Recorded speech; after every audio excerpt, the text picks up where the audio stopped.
Welcome everybody to another episode of Enclosed Cosmology.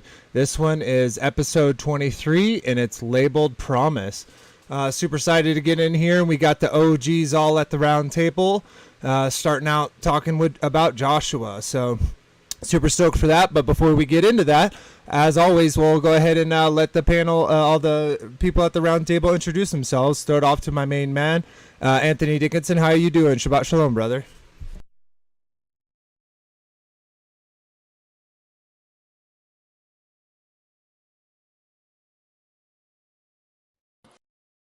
Sorry, I forgot how to unmute my mic. Shabbat shalom, everybody. I'm happy to be here. Absolutely, and I'm glad you're here as well. How you doing there, dear brother Darrell Lee? Oh, doing good. Thank you. It's good to be here. Shabbat shalom, everybody. And let's get to it. Yeah, I'm excited. And we got Frankie B here as well. How you doing this Shabbat there, dear sir? I'm doing good. Can you hear me? Yep, you sound great. Okay, yeah.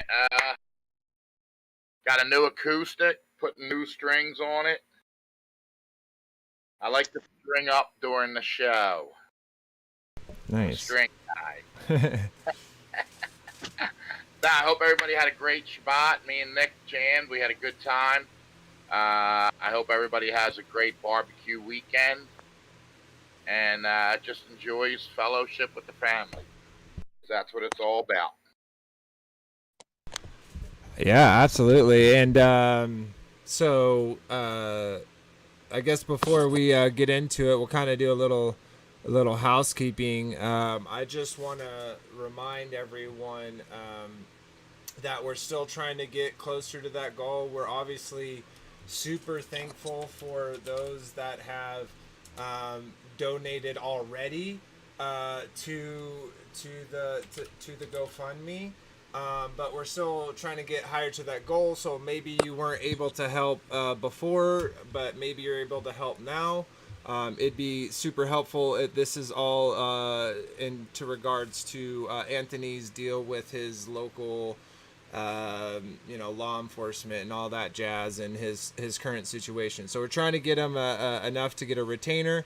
We're almost, we're over a third of the way there. So those that can help out, we would love that. If you can't, don't feel obligated to in any way. So other than shouting that out real quick, I do want to remind y'all that we are at 484.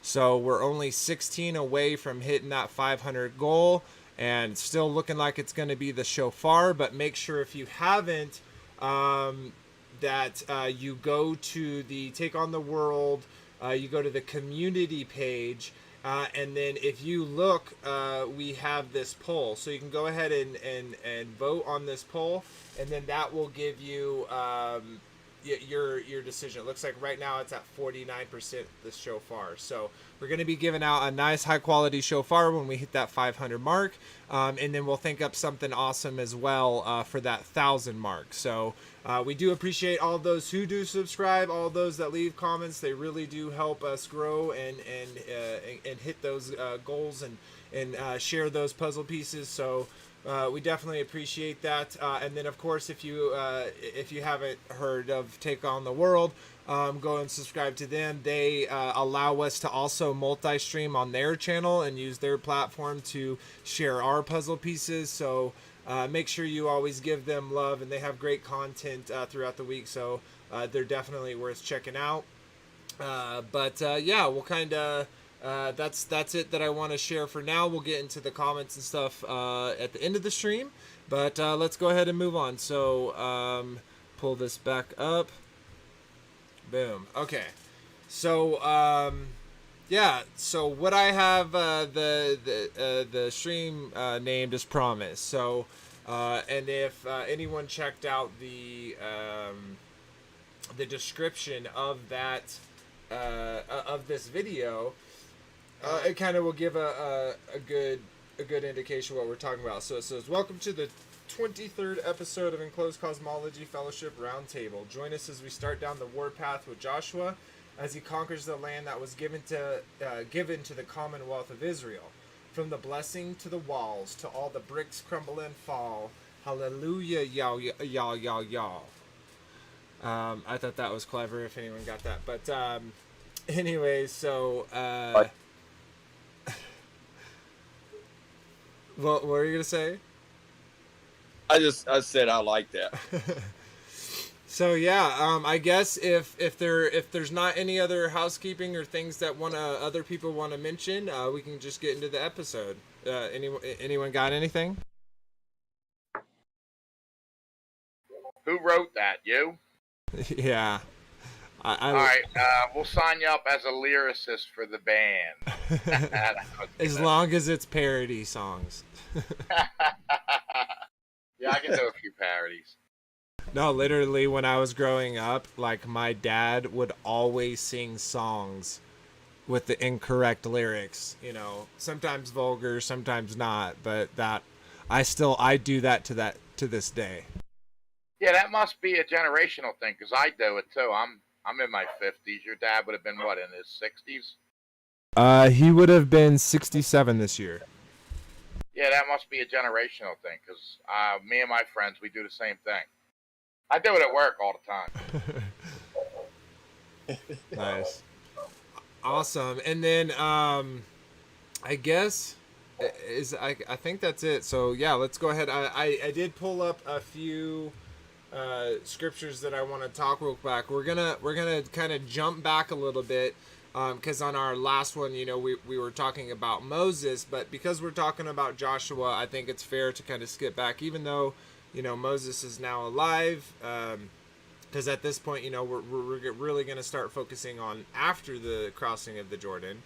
But we want to kind of see with that crossing of the Jordan, what I really think that is really cool about that is all the people that were coming.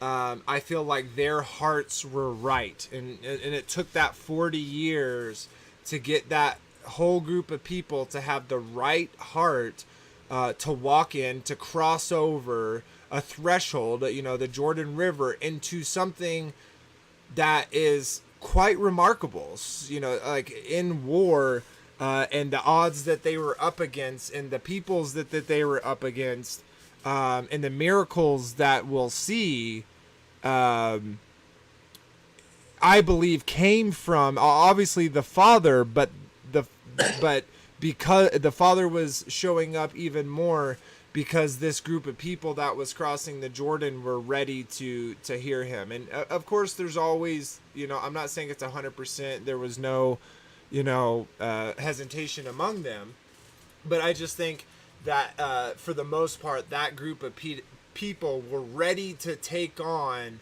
what they were about to do, and we see that, right? And we'll get into that. So. But I want to start a little bit before that, and this is dealing with while Moses is still alive. So we're in Deuteronomy 31. We're just going to start it at the top, and it says, "And Moses went and spake these words unto all Israel. And he said unto them, I am 120 years old this day. I can no more go out and come in. Also, the Lord hath said unto me, Thou shalt not go over this Jordan. The Lord thy God will go over before thee, and will destroy these nations before thee, and thou shalt possess them. And Joshua, he shall go over before thee, as the Lord hath said. And the Lord shall go unto them as he did to Sihon and to Og, king of the Amorites, and unto the land of them who he destroyed. And the Lord shall give them up before your face, that ye may do unto them accordingly unto all the commandments which I have commanded you. Be strong and of good courage. Fear not, nor be afraid of them. For the Lord thy God, he it is that doth go with thee. He will not fail thee, nor forsake thee. And Moses called unto Joshua, and said unto him in the sight of all Israel, Be strong and of good courage. For thou must go with this people unto the land which the Lord hath sworn unto the fathers to give them, and thou shalt cause them to inherit it. And the Lord, he it is that doth go before thee, he be with thee. He will not fail thee, nor forsake thee. Fear not, neither be dismayed. And so I want to kind of take a little break there and just see how Moses has fulfilled his role in shepherding and being this high priest for these people, and he is giving over that role to Joshua. And what I think is really interesting is, Joshua, that name, and the fact that we're seeing one who comes that just lay waste to his enemy. And again, we'll get into that as we see those. But you see this blessing be put upon Joshua, and what that means not only for him, but what it also means for Israel, the group of people. And I just think that's really interesting, how it kind of lays that out. Y'all have any thoughts?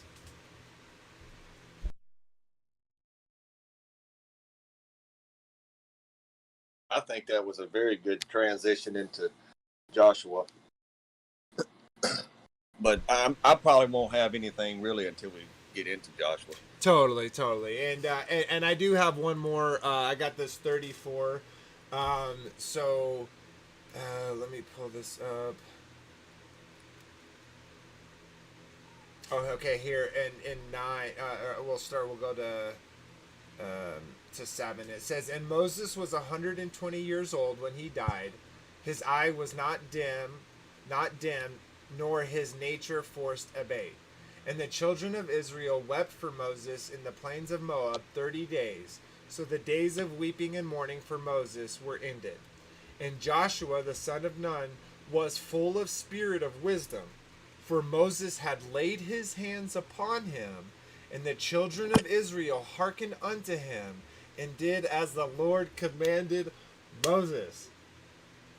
So we're setting up. We got this guy who has his heart on fire, where he is full of that spirit of wisdom, and he was given that priesthood by Moses. And Israel's like, "Yep, we're listening to Joshua," and they did what what the Lord had commanded Moses to do. Like, that hypes me up so much. What about y'all? Oh yeah, same here. I like the fact that Moses was 120 years old and he still had the strength to climb a mountain. I mean, he wasn't weak when he died. It's like his days were fulfilled, and then he just was gone. But yeah, it's so awesome, and I just wanted to share with those to kind of this is the man we're talking about, and who's going to do all of these great things. And I think it's really important to mention that it says, again, I'm going to pull it back up in 31, and it says, "And the Lord shall give them up before your face, that ye may do unto them accordingly unto all the commandments which I have commanded you."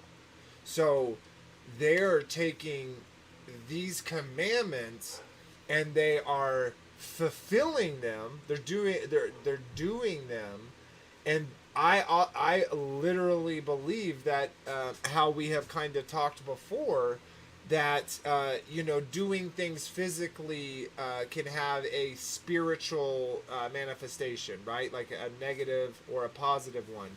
And then doing things spiritually, like how you feel in the spirit, and then those things can cause, obviously, for you to do things in the physical. And so how they're kind of give and take when it comes to that.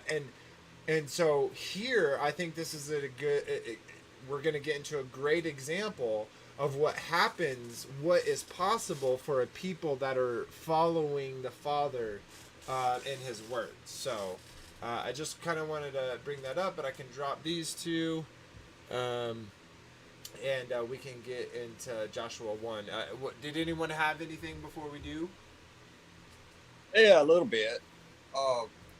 I'd like to bring up the point where, yes, they carried the commandments with them and they kept the commandments, but that doesn't mean that their life is going to be hunky dory. It means, they're doing things right, but it's a scary path. The evil is going to definitely come against you when you start doing right. It's definitely going to, but fear not. I mean, that's the point, right? Because I'm not disagreeing with you like that. This just means it's all honky dory. I'm saying that finally Yah had a group of people that would endure to the end. If he would have took the people straight over the Red Sea and took them into those lands, they would not have succeeded. God had to cultivate those people for 40 years to get them to a place where they would be able to take on these hardships and these fears and overcome them. Right. And also, because of those adversities and those supposed fears, it strengthened their heart. That particular generation, of course they saw the Egyptians get defeated, and they saw the parting of the Red Sea, and now they're fixing to see the parting of the Jordan, and they're fixing to go into the Promised Land, but it's not going to be all peaches and cream to them. They got to take the land. So anyway, yeah, I'm interested in getting into it, brother. All right, yeah, let's do that. So I pull it up, Joshua 1. I'll share it with the viewers. And so let's get into it. So Joshua 1. Now, after the death of Moses, the servant of the Lord, it came to pass that the Lord spake unto Joshua, the son of Nun, Moses' minister, saying, Moses, my servant, is dead. Now therefore arise and go over this Jordan, thou and all this people, unto the land which I do give to them, even to the children of Israel. Every place that sole of your foot shall tread upon, that shall I give unto you, as I said unto Moses. For the wilderness and this Lebanon, even unto the great river, the river Euphrates, all the land of the Hittites, and unto the great sea towards going down on the sun, shall be your coast. There shall not be any man be able to stand before thee all the days of the life, as I was with Moses. So I will be with thee, and I will not fail thee, nor forsake thee. Be strong and of a good courage, for unto this people shalt thou divide for an inheritance the land which I shall swear unto thy fathers to give to them. Only be thou strong and very courageous, that thou mayest observe to do according to all the law which Moses my servant commanded thee. Turn not from it to the right hand or to the left, that they may prosper whithersoever thou goest. This book of law shall not depart out of thy mouth, but thou shalt meditate therein day and night, that thou may observe to do according to all that is written therein. For then thou shalt make thy way prosperous, and then thou shalt have good success. Have I not commanded thee? Be strong and of good courage. Be not afraid, neither be thou dismayed. For the Lord thy God is with thee wherever thou goest. Then Joshua commanded the officers of the people, saying, Pass through the hosts, and command the people, saying, Prepare your victuals, for there within 3 days ye shall pass over this Jordan, to go in to possess the land, which the Lord your God giveth you to possess it. And to the Reubenites, and to the Gadites, and to the half the tribe of Manasseh, spake Joshua, saying, Remember that the word Moses, the servant of the Lord, commanded you, saying, The Lord your God hath given you rest, and hath given you this land. Your wives, your little ones, and your cattle shall remain in the land which Moses gave you on this side Jordan. But ye shall pass before your brethren armed, all the mighty men of valor, and help them, until the Lord have given you, brethren, rest, and ye have given you, and they also have possessed the land which the Lord your God giveth them. Then ye shall return unto the land of your possession, and enjoy it, which Moses the Lord's servant gave you on this side of the Jordan, the sun rising. And then Joshua and they answered Joshua, saying, All that thou commandest us we will do, and whatsoever thou send us we will go. According as we hearken unto Moses in all these things, so will we hearken unto thee. Only the Lord thy God be with thee as he was with Moses. Whosoever he be that doth rebel against thy commandment, and will not hearken unto thy words in all that thou commandeth him, he shall be put to death. Only be strong and of good courage. So very beautiful there. All these promises and over and over the Father's given us is given us encouragement to say, like, don't be afraid, be of good courage, because and these people are like, yep, whatever, we understand that Moses gave you the high priestship, so whatever you do, whatever you say, we're gonna do it as long as you are for the Lord. And we're gonna see what kind of comes from that. But any thoughts? Yeah, that's a great portion of scripture. I mean, I have preached from that Joshua 1:8 so many times because it's such a powerful, encouraging word that if we just follow in his ways and we hearken unto his voice, that he will lead us into victory every single time. It's just a strong, encouraging word, even for the day we're living in now. To be strong and courageous and know that God is for you, not against you. That He's your strong buckler. He's your great defense. We abide in the shadow of His wings. And then the fulfillment of that with Yeshua, how He said, if we abide in Him, He abides in us, and that we are of the true vine, then we are a branch that bears fruit. I mean, it's just such a beautiful, beautiful portion of Scripture. It is literally a battle cry for victory. That no matter what the enemy throws at you, Yah's got your back. And not only that, but he also says, remember, I'm gonna be there right with you. And he shows up multiple times. Like, we'll obviously get into that as we start seeing these battles, but we'll obviously see these things that are, scientifically, physically impossible, but no, regardless, are 100% true. You know what I mean? It was supernatural. It was obviously the Father showing up to make these things happen. Well, that's the beauty of it, that He'll always be with us. He'll always lead us and guide us. He'll always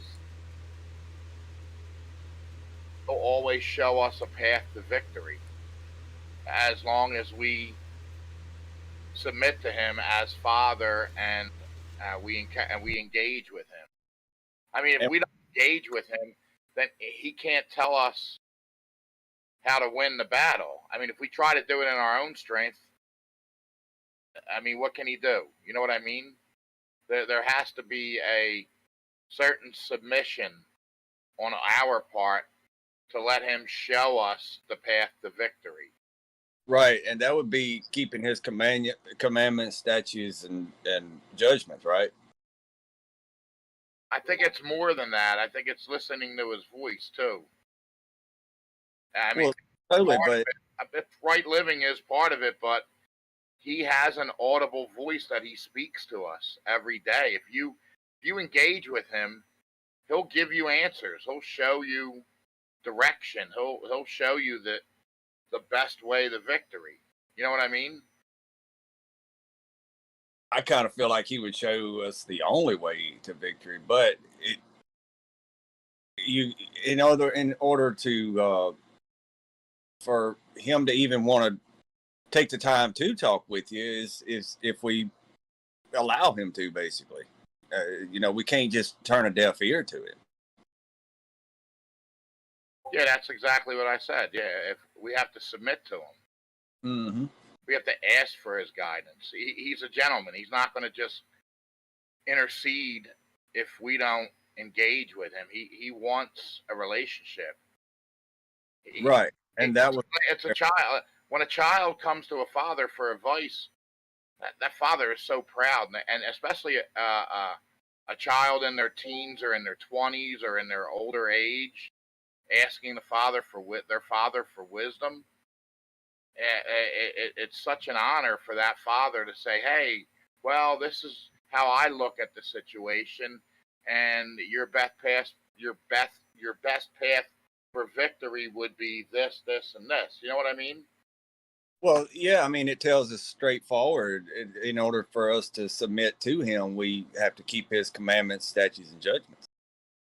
And I agree with that, but I also kind of agree with Frankie in the essence that, and I think why these people are different is because the people crossing the Red Sea, like they were outwardly doing the commandments like as Moses was showing, but it wasn't really in their heart, because as soon as Moses was not there, then all of a sudden, all of a sudden, they started doing what they wanted to do before. So even though they were quote unquote keeping the law, their heart wasn't keeping the law. They weren't, their heart wasn't circumcised. They still lusted and desired to do that otherworldly stuff. And I agree that it is something that we all struggle with. That is why, he tells us, to work out your salvation with fear and trembling. But I obviously think that it's as Anthony is saying, it is making it very clear to see, like 1 through 8 is encouraging of Joshua 1, but if you keep reading, it's saying like y'all are going to be able to do this because y'all keep all the commandments. He's telling them this is this isn't just a freebie. They're just gonna go there and win. They're gonna go in there and win if they listen to him.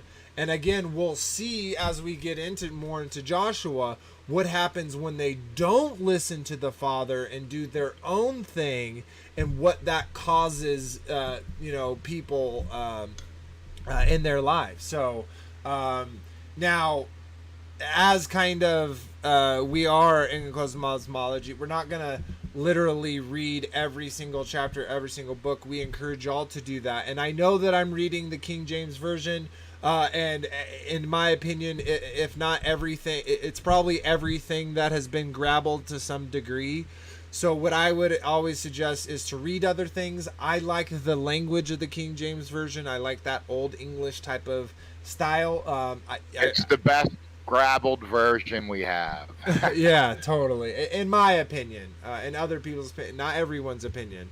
But a thing that we've always kind of said here in Closed Cosmology is this is about iron sharpening iron. That requires heat, friction, and the removal of material. So we all have to be willing to hear other pieces of the puzzle, and even if that brings friction and heat, if the Father leads us to, we need to be able to, remove that material from our lives. So, and as iron sharpens iron, men sharpen men. So, Hey, Daryl. Hey, Daryl, you remember the show Father Knows Best? It kind of rings true. Father does know best. That kind of sounds familiar. I don't remember it though. Yeah, it came out in like the 50s. It was on reruns when I was growing. How old do you think I am? You're just a couple years younger than me. Or did you just gray early? I watched a lot of TV when I was growing up. Okay. 50s, huh? Wow. Yeah, Father Knows Best. I forget who was in it. It was, it was like the Beaver. I think it might have been the Beaver. Might have been the Beaver. Huh? It might have been that. That might have been the name of the show where the Beaver was the character that everybody remembered. Yeah. Wasn't it Leave It to Beaver? Yeah, that was Leave It. Yeah, that's, you're right. That was Leave It to Beaver. Father Knows Best was a good show, but it does ring true though. I mean, Father does know best. He knows the best ways for us to live. That's not the one that had that song that went like, "Let me tell you about my best friend." Ba-da-ba. That was the courtship of Eddie's father. Yeah, that was Bill Bixby's first TV show. Oh, Remember he was okay. the Hawk? Nice. Okay, Yeah, we're that's kind of right. getting way off into way off Sorry, yeah, topics. sorry about that. No worries. Yeah, So we can leave that more to the end. But what was I gonna say? So now I said that before, that we're not gonna read every line of scripture. Of course, you should go do that by yourself and read multiple, different interpretations. Look into the Hebrew, look into the Greek. That's all part of working out your salvation with fear and trembling. That's all about having your heart after the Father's heart. So that being said, I wanted to skip to now. I say this, but Anthony, if you have something before this that we want to bring up, we totally can. But I was gonna kind of jump to the walls of Jericho, unless you had something, which is Joshua 6. Did you have something kind of before that you wanted to talk about? I know I'm good. I just wanted to point out that the way they was basically marching through this land is like you were saying, is because they kept the commandments and statutes and judgments of Yahweh, and they, just like it verse 8 says, is it 8? Oh, You're talking about Joshua 1:8? I think it was Joshua 1. It was, yeah, that's it. It says this book of the law shall not depart from your mouth, but you shall, check it out, meditate on it day and night, that you may observe to do according to all that is written in it. For then you will make your way prosperous, and then you will have good success. But I just want to kind of alliterate that. That's how I try to live my life as well. I try to keep the commandments on my mind everywhere I go. It's all I can seem to talk about. It seems it's not really, but it's everything I see and everywhere I go. It's always on my mind, and I can sort of put myself in the shoes of these Israelites when they went into across the Jordan here. As long as they followed His commandments, Yahweh worked miracles in front of them. And I don't think, and this is, I kind of want to talk about, I totally agree with you, but I personally don't think this is written for just them. I think this is speaking to everyone. If everyone shall do what 8 says, that this book shall not depart out of thy mouth, but thou shalt meditate it therein day and night, that thou shalt observe to do according to all that is written therein. For then thou shalt make thy way prosperous, and then thou shalt have good success. He's giving you exactly, this is how you get success. And I don't think he's just talking to Joshua and the people. I think he's talking to all of those that want to go, that want to cross the proverbial, like I think they really did, but metaphorically, I think we can all choose to cross that, that proverbial Jordan and start waging war in our lives with our sin, with the world as it is. Like, we see evil, we try to do something. We see, people who are homeless or orphans or widows, we help them. We uplift them. And all of those things, obviously, if you step back and kind of just think about it logistically, if the very lowest of the people in a society are being lifted up, then that lifts everyone up. Because that widow, let's say, just saying, she goes on to get married and has a child, and then that child has a better successful life because of the way that her life went.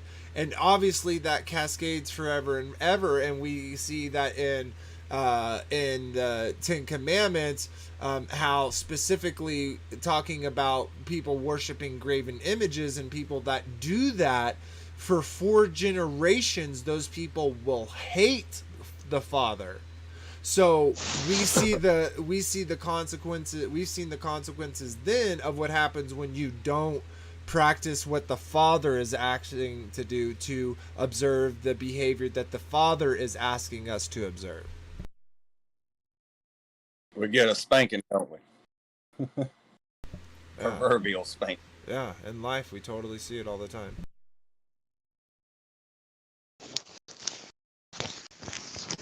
All right, so I guess since we kind of rounded that out, we can go back to Joshua 6, and we're gonna give some time to Jericho. So I'm gonna go ahead and read this, and then I'd really like to talk about it. So Joshua 6. Now Jericho was seriously shut up because of the children of Israel. Now none went out and none came in. And the Lord said unto Joshua, See, I have given unto thine hand Jericho, and the king therein, and the mighty men of valor. And ye shall compass the city, all ye men of war, and go around about the city once. Thus shalt thou do 6 days. And 7 priests shall bear before the ark 7 trumpets of ram's horns. Shofar. And the 7th day ye shall compass the city 7 times, and the priest shall blow with the trumpets. And it shall come to pass that when they make a long blast with the ram's horn, and when ye shall sound the trumpet, all the people shall shout with a great shout, and the wall of the city shall fall down flat. And the people shall ascend up every man straight before him. And Joshua the son of Nun called the priests and said unto them, Take up the ark of the covenant, and let 7 priests bear 7 trumpets of ram's horns before the ark of the Lord. And he said unto them, Pass on and compass the city, and let him that is armed pass on before the ark of the Lord. And it came to pass, when Joshua had spoken unto the people, that the 7 priests bearing the 7 trumpets of ram's horns passed on before the Lord, and blew with their trumpets. And the ark of the covenant of the Lord followed them. And the armed men went before the priests that blew the trumpets, and they reward came after the ark, the priests going forward and blowing the trumpets. And Joshua had commanded the people, saying, Ye shall not shout, nor make any noise with your voice. Neither shall any word proceed out of your mouth, until the day I bid you shout. Then shall ye shout. So the ark of the Lord compassed the city, going about it once, and they came into the camp and lodged in the camp. And Joshua rose early in the morning, and the priests took up the ark of the Lord. And the 7 priests bearing 7 trumpets of ram's horns before the ark of the Lord went on continually and blew the trumpets, and the armed men went before them, but the reward came after the ark of the Lord, and the priests going on and blowing with the trumpets. And the 2nd day they compassed the city and returned to the camp, so they did 6 days. And it came to pass on the 7th day that they rose early about the dawning of the day, and compassed the city after the same manner 7 times. Only on that day they compassed the city 7 times. And it came to pass at the 7th time, when the priests blew the trumpets, Joshua said unto the people, Shout, for the Lord hath given you the city. And the city shall be accursed, even it, and all that therein, to the Lord. Only Rahab the harlot shall live, she and all that are within her house, because she hid the messengers that we sent. And ye in any wise kept yourselves from the accursed thing, lest ye make yourselves accursed when ye take of the accursed thing, and make the camp of Israel a curse and trouble it. But all the silver and gold and vessels of brass and iron, and consecrate unto the Lord, they shall come into the treasury of the Lord. So the people shouted when the priests blew the trumpets, and it came to pass, When the people heard the sound of the trumpet, and the people shouted with a great shout, that the wall fell down flat, so that the people went up into the city, every man straight before him, and they took the city. And they utterly destroyed all that was in the city, both man and woman, young and old, and ox and sheep and ass, with the edge of the sword. But Joshua had said unto them, the two men that had spied out the country, go into the harlot's house, and bring out thence the woman, and all that she hath, and ye shall swear unto her.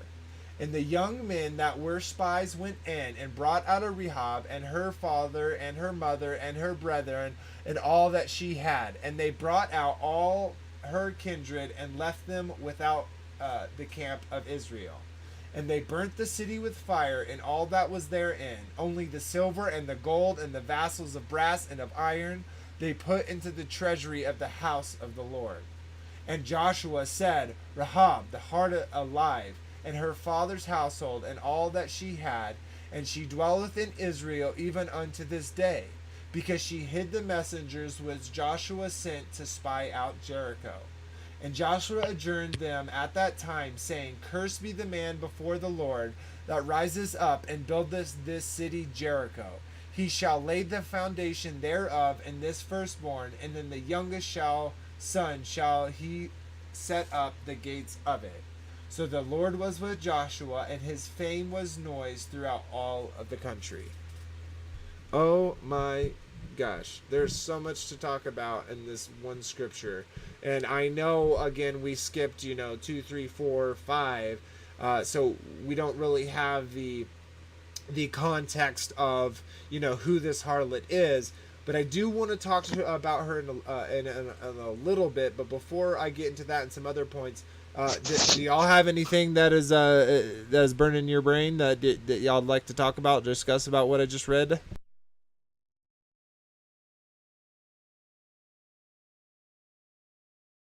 Okay, not everyone talk at once. I've got a lot to talk about. I hope if somebody else would speak up. Well, if they want to add on, they can, but you got something, so go, brother. Yeah, I don't remember where I read it, but isn't the shofar, isn't it referred to as like the sound of the voice of God or something, like somewhere like that? I think what it is, I kind of have a vague recollection of that. I thought that the sound that the shofar made is like the same word as the breath of God. But I may be off on that. I may be off on that. Don't quote me on that. That may be what I read there too. Oh, but yeah. Anyway, which either way, whether it's the breath of God or the sound of God's voice, it brought these walls of Jericho down, and seems like I read somewhere how big and tall they were, and they were enormous. But I don't remember where I read that. And something to kind of point out about the shouting is Joshua straight up said, don't make any noise. Don't let any word come from your mouth. Do not shout. You will not say a single thing until when I tell you to shout. And they didn't hear Joshua say that and say, well, he's metaphorically saying don't shout. No, they're saying to don't shout. I'm not going to shout. And they abide him. They listen to him. And the outcome of their obedience is they literally get, as it's kind of described in history, and there's different takes on it, but what I saw is that it was a very well fortified city. They couldn't have made war against it any other way that would have really made sense for the odds and in the setup and the whole thing. So the fact that the walls came down, and the fact that the people within those walls were watching this event happen, they were seeing this event happen over the 6 days and seeing it happen 7 times on the 7th day, and it says they hear the trumpets and they hear the shout, and then the walls come down. They are fully aware of the, ABC, the events leading up to, oh my gosh, our city is falling literally into part. The walls crumble, everything falls apart. And I think just we see that. I just one other second, and so they saw that stuff, and the ego that they had in their heart, like, what is that gonna do? What could that possibly do to me? Well, these people are also a good representation of sin. Now, I think they're real people and these events really happen, but I think there's also spiritual meaning. And I think the spiritual meaning of these people is you see the ego of them sitting behind their walls. They don't go out. They've heard stories. They've seen the army. They're scared to go out, but they have the hubris to sit behind their walls and say, well, there's nothing that they can do to us. And we see, again, like I was saying, the Lord show up. They did what the Father commanded them to do through the high priest of Joshua. And from Joshua, their obedience unto hearkening unto his voice and being silent and doing what was again commanded from the Lord. And guys, that's insane that a whole city would just, and he's literally, they're encompassed, right? So he's like, literally, all of y'all just run straight. So if y'all all run straight, y'all will literally have the whole thing, and they do. It's mind-blowing. I love it so much. Oh my gosh.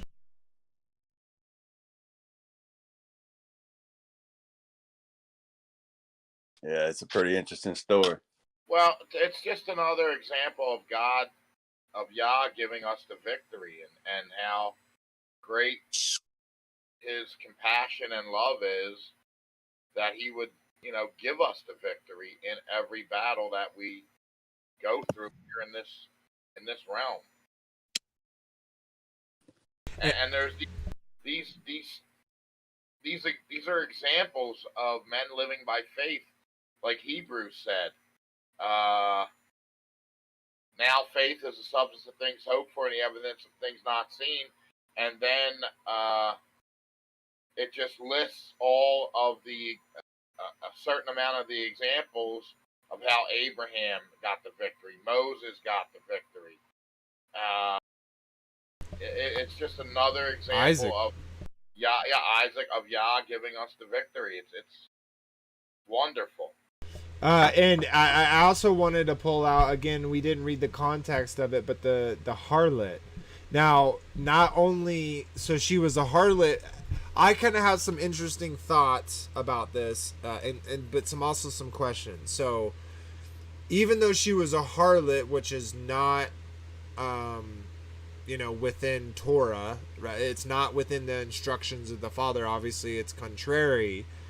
She abided in the victory of the people, right? Because they had those spies. She protected those spies. So one, and we haven't really got into it, and we'll get into it even more. But we know that these people that they're up against, at least in my opinion, most of them, if not all of them, are not straight up humans. There's something different about them, and that's at least my take. I don't know about y'all, but that being said, I think that it's interesting that she joins Israel, and it says that she lives with them to this day.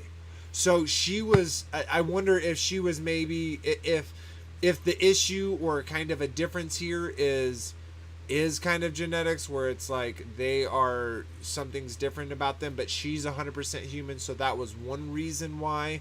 Or even if it wasn't that, like even if there was still from her, by accepting those spies and helping the spies, she was actually like basically within darkness and trying to escape into the light, and she was able to do that through the spies. And when she saw that light, she couldn't get enough of it, so she was willing to risk her, not only her life, but obviously the entire life of her family, hoping that these men that she saw, that light that she saw in them, was different and set apart than what she had experienced thus far in her life. And obviously Joshua, the father, Joshua, the people show up and are that exact example of the light of the people to this woman, in so much that it seemingly she is accepted into the tribe, and like is a part of it. So I just think that that's a really beautiful kind of addition there. Yeah, she came out of her own Babylon, huh? Yeah, she was Sodom, Lot coming out of Sodom. Exactly. So he always gives that chance for that one person. Like he would rather, none kind of destruction, and so where there's an opportunity to bring a sheep into the fold, he's gonna do it every time. And just think about this. So this is like kind of the interesting thought: is the Father so mighty, he's willing to get his people to destroy a whole people to save one family. Hey, can I ask a question?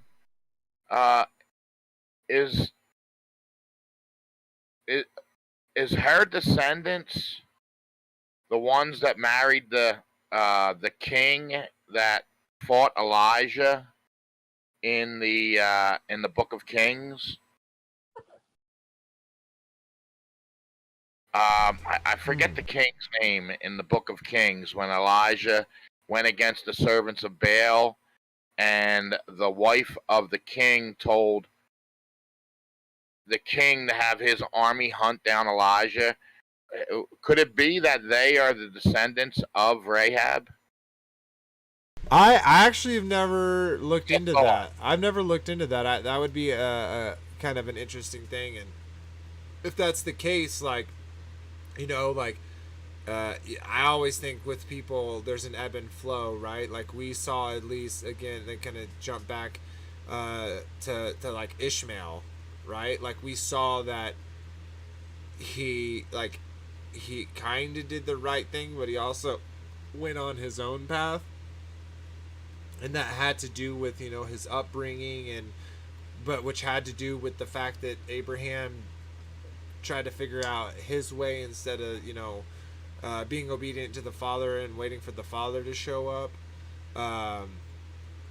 But yeah, just some thoughts. He loved his son Ishmael, so he spared his son Ishmael, and that became a great opposition against Israel later in time, right? Yeah, totally. And the father shows up there too, right?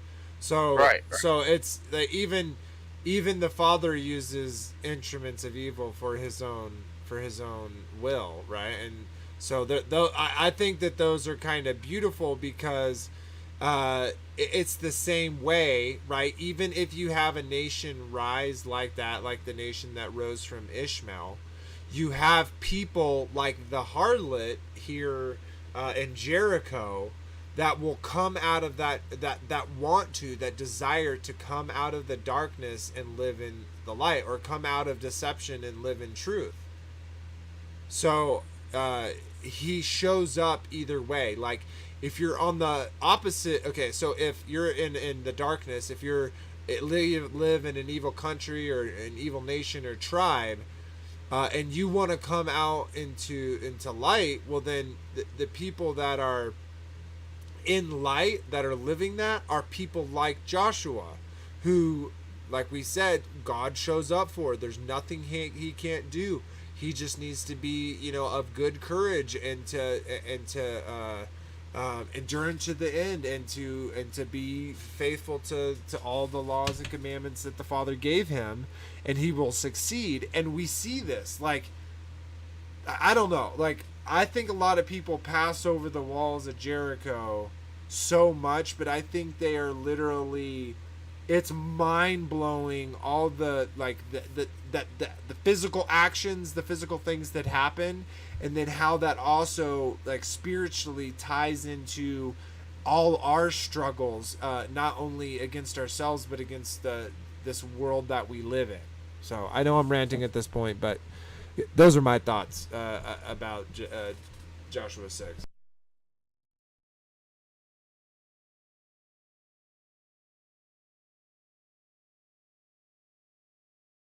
So I think I interrupted you before, Anthony. I want to hear what you were wanted to talk about.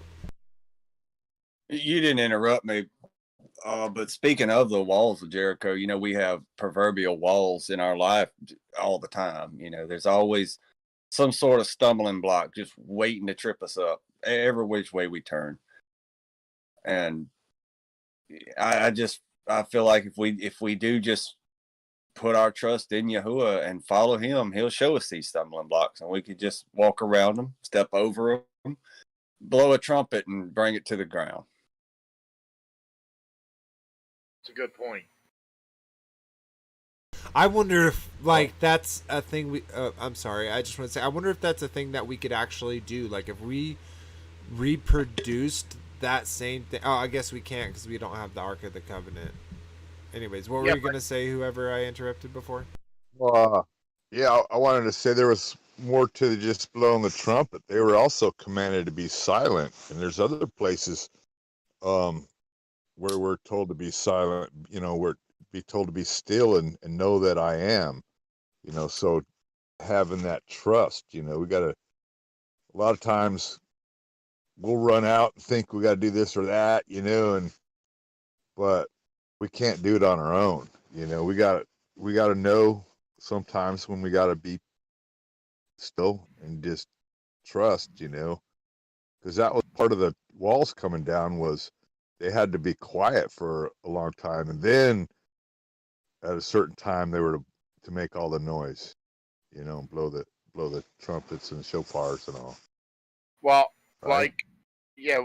like Austin told us, there's a lot of power in frequencies. So, like what Anthony was saying, there could be some truth in the blowing the shofar as a sign of victory, to let this realm know that we're standing with Father. And Yeah. And you're right, Daryl. There's also times that we need to be silent so that we can hear the voice of the Father too. It's just Right. knowing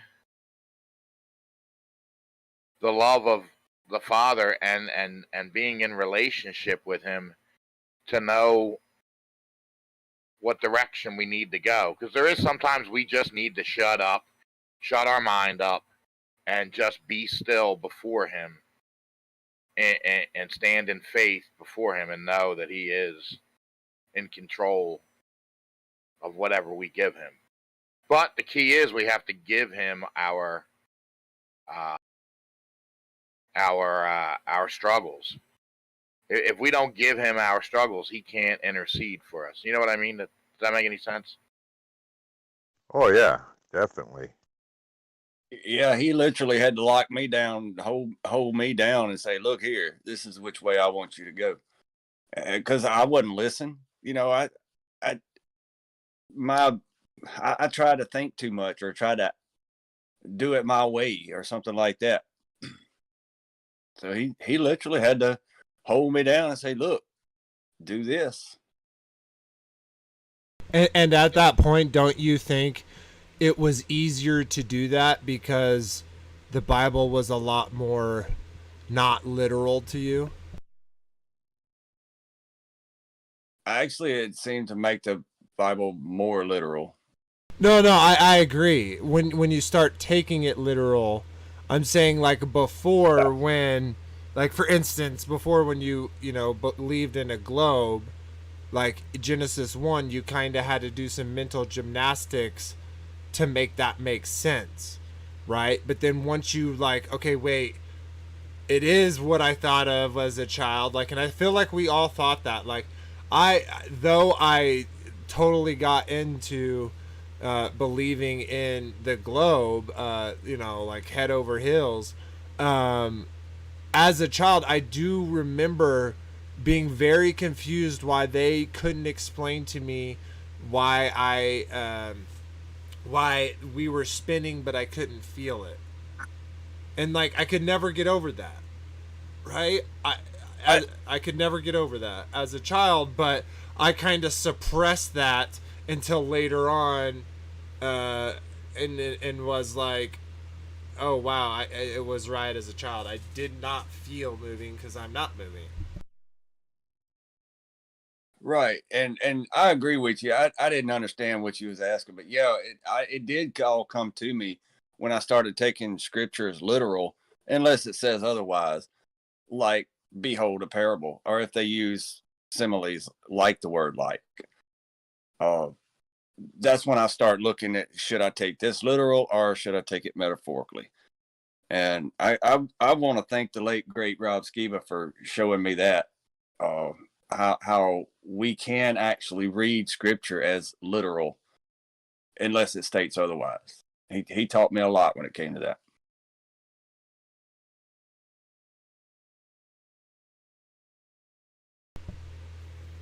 So It's so weird saying the late great Rob Ski because I think he was our age, right, Anthony? Or He was he was 10 years older than me. how old was he? 55, right? 56. No, I think he was 54. Yeah, yeah, he's right in my ballpark. I'm 56, so yeah, he was a couple years younger than me. That's sobering. yeah, it's crazy, but I very much wonder about that, you know, because it, it things don't add up on like the way that everything happened, and specifically I'm talking about him being in the hospital and them taking the steps, and then him passing away from what he supposedly, it doesn't make any sense, but I'm sorry, I don't really want to bring that up. It just like every time I think about him, I think about that, and it just makes me feel so bad. You know, like What was weird about it is I was sitting 10 feet away from him. 1 minute he's perfectly fine. He's getting ready for a presentation. A minute later, he's done got sick. It happened almost instantaneously. Yeah, they murdered him in the hospital with pharmaceuticals. That's right. Yeah, it's sad. It used to be a safe place to go. Hospitals, they're just not safe anymore. I mean,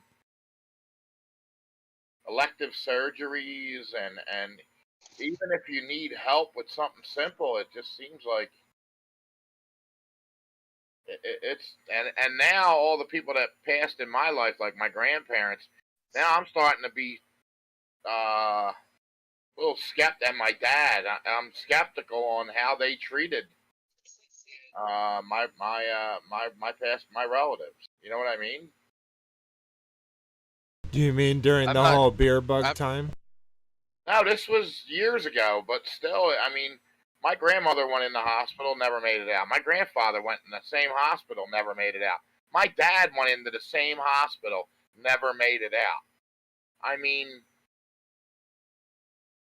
at the time, I didn't think nothing of it. I just thought, that's the normal thing. But now I'm looking back on it like maybe that agenda was in effect back then, too. You know what I mean? I think yeah, and so. when I Sad. say that they pharmaceutically killed him, I'm not talking like out of ignorance either and making an assumption. Like I've actually seen the paperwork, like of all the medicines and stuff they were given in the hospital. Protocol. He was induced, wasn't he? What do you mean? What do you mean by Like induced? he was like they came in and then they put him on a ventilator. Not instantly, no.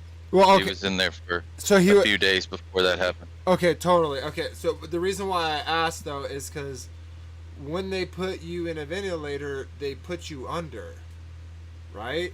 So that's Sedate you. yeah. So that's an quote unquote induced coma. So Yeah. like pretty much at any point that they put you in an induced coma, they can pretty much do whatever they want with you. So like you're saying, you see the paperwork. I don't. Obviously, they murdered him. Like all the stuff doesn't add up. You don't go from where he was at to death that quickly, unless there is some third party adding in. What else was funny? I think every speaker at that conference got sick with something. Yeah, Sean got sick too. And Daryl Lee, not this Daryl Lee, didn't he like couldn't sleep for a whole bunch of time after? Yeah, like 3 weeks. Yeah, there was that. Yeah, that was weird. Yeah, So like I just wonder if and this is nothing against Chris Take on the World or anything, but I wonder if they like had people come in there, you know what I mean? Cuz like I just think about what we've heard like during, you know, the death is after, I think it was like shortly after the death of Stanley Kubrick or before, where they came out and talked about like the ice darts that they have that could give people heart attacks. You know what I mean? So what if they could also do that with, you know, put some type of element in your body that would, you know, like quickly make you really sick and die? You know, like I don't know. I just my mind goes there because I wouldn't put past anything past the evil one. well, I don't either, but I do know that from the time Edward and I got there to the time we left, there was a Cessna airplane flying over the place the whole time, except at night. I don't recall seeing it at night, but during the day, it was just doing circles right around this place we were at, which was a beautiful place too. It was awesome. Hey, was there anything coming out of the tail? Were they spraying anything? No, they was just a couple 100 feet in the air. They was just, you could just about throw a rock and hit the plane, but they was just, I don't know if it was just somebody learning how to fly or what was going on, but it was just right there. Every time I walked out of a building, I would see this airplane.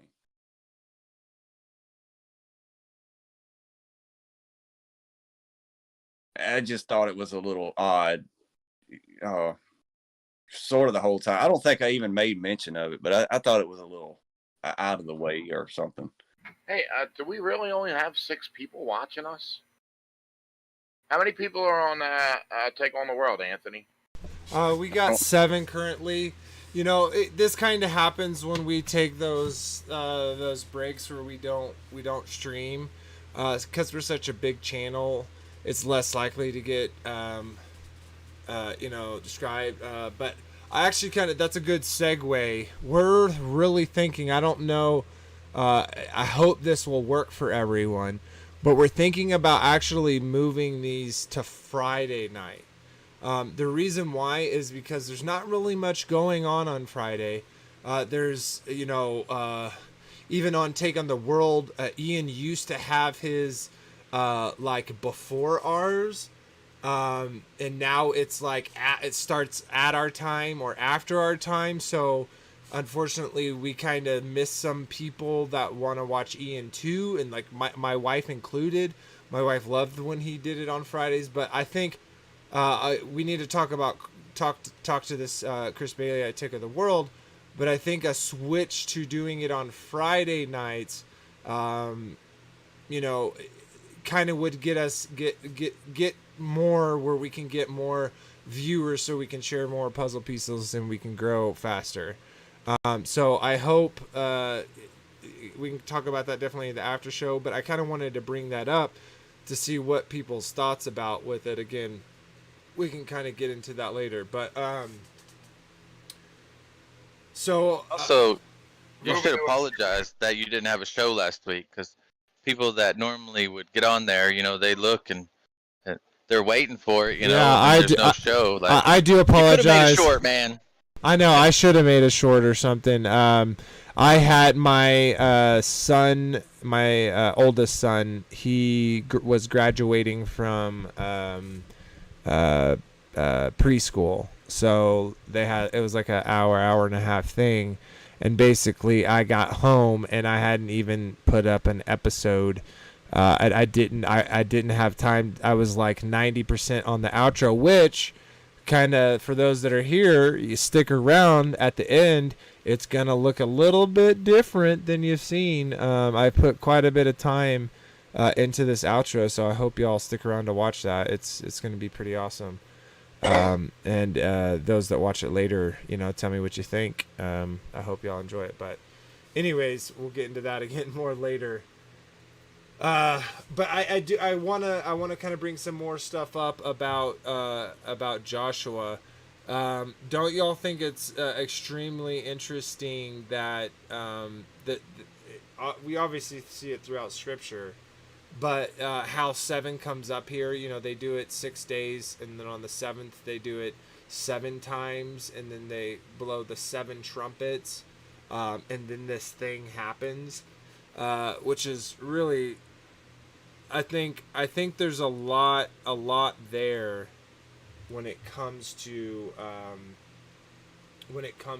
it using these numbers. Now, these numbers, I don't think it's arbitrarily using these numbers. I think it's using these numbers for a very specific reason. I won't claim to know what that very specific reason is, but my speculation is obviously it's that father's number, the 7 times. But I think it's interesting to think about the concept for this physically to happen, for like Frankie was bringing up, what Anthony was bringing up with the frequencies, that it wasn't just them blowing the trumpets, but these trumpets were being passed by the Ark of the Covenant, and the people are passing by the Ark of the Covenant. So as they're making their rounds, they're doing something. I agree that it's frequencies, and maybe spirit we would kind of view as this frequency, but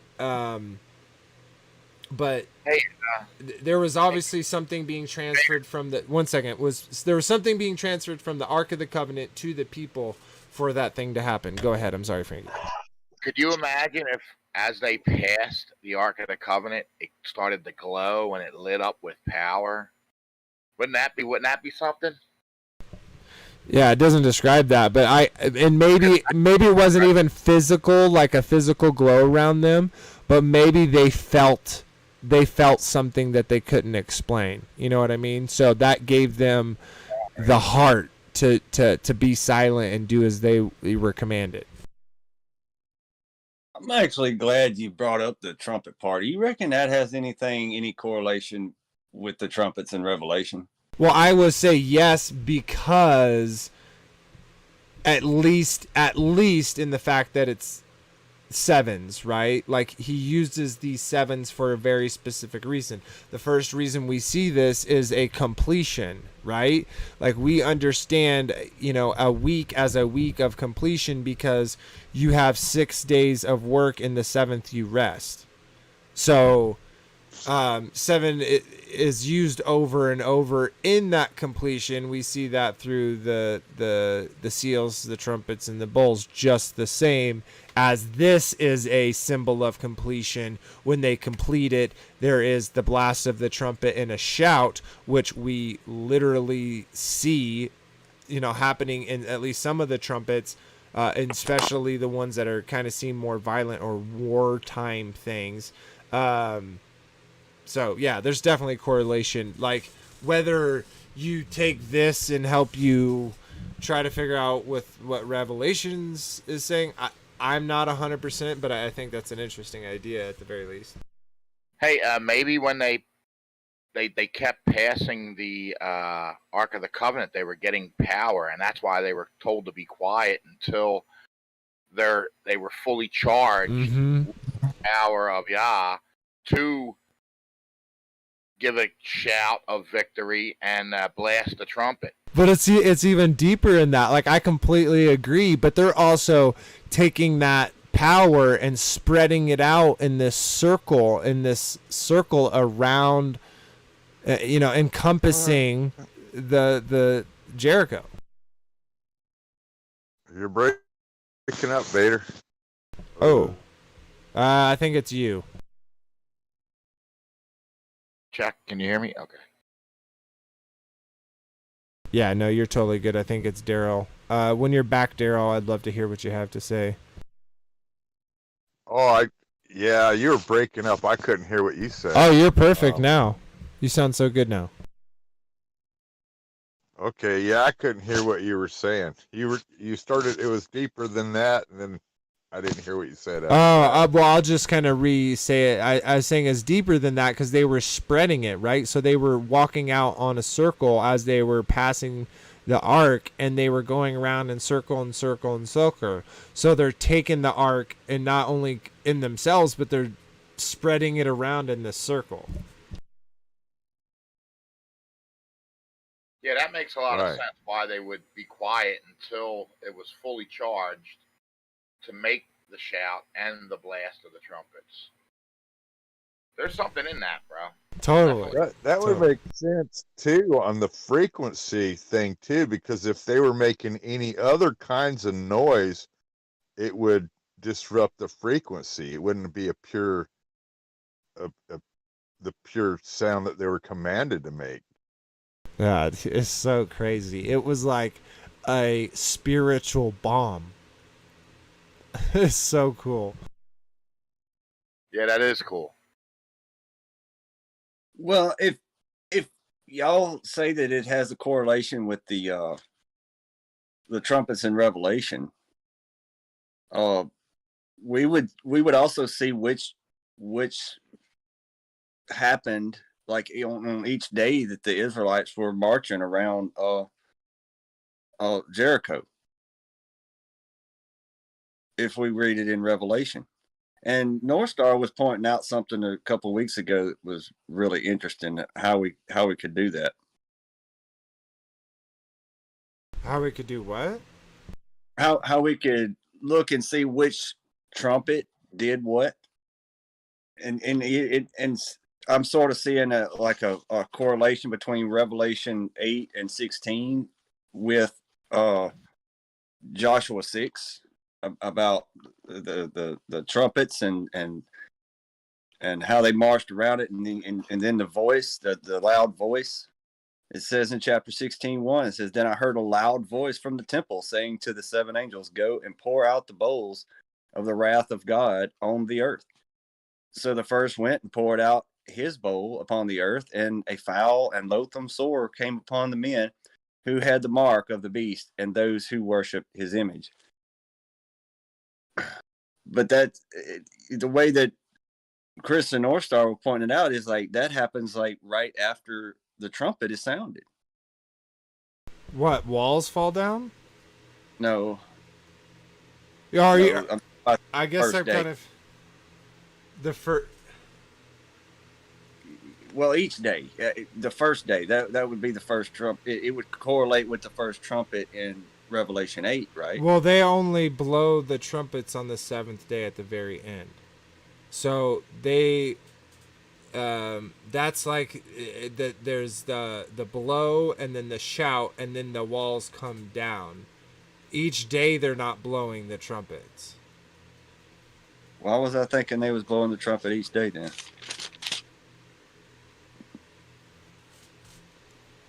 Let me make sure, because I.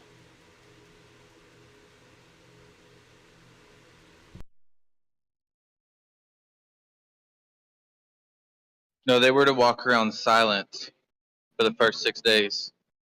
If I'm not mistaken, it says they were supposed to be completely silent.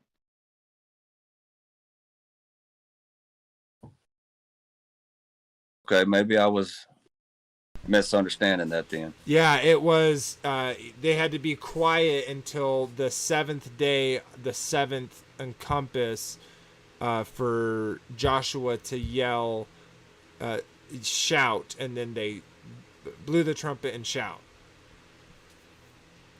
So, yeah, it wasn't. They weren't blowing the trumpets each day, but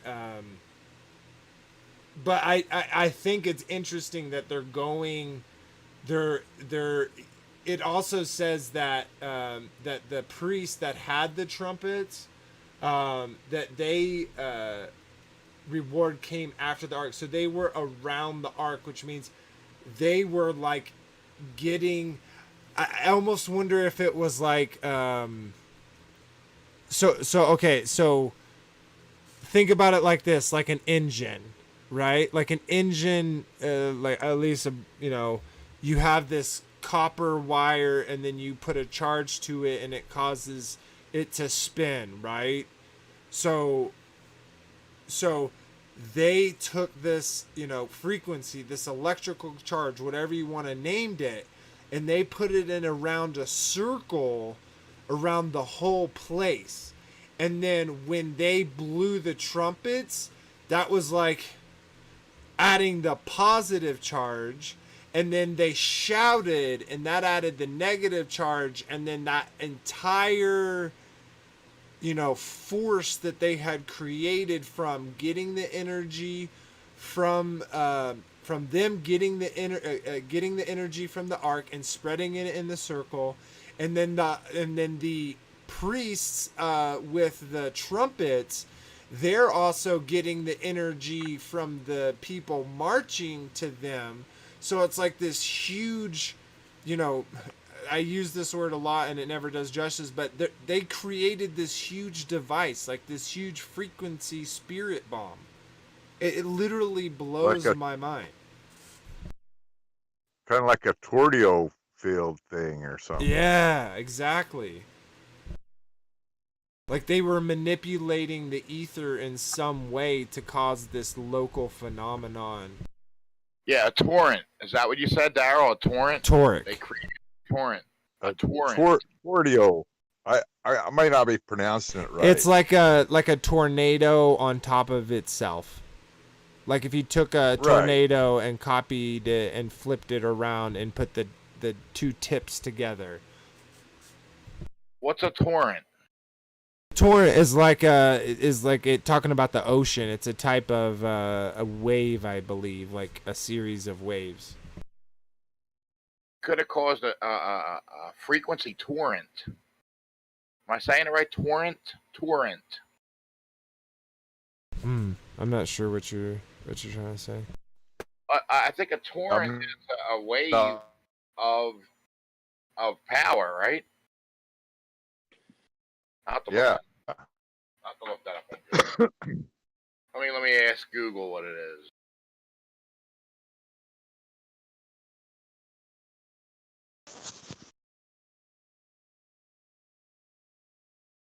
Yeah, I can see how that, them going around in circles every day, being quiet, and then just making that,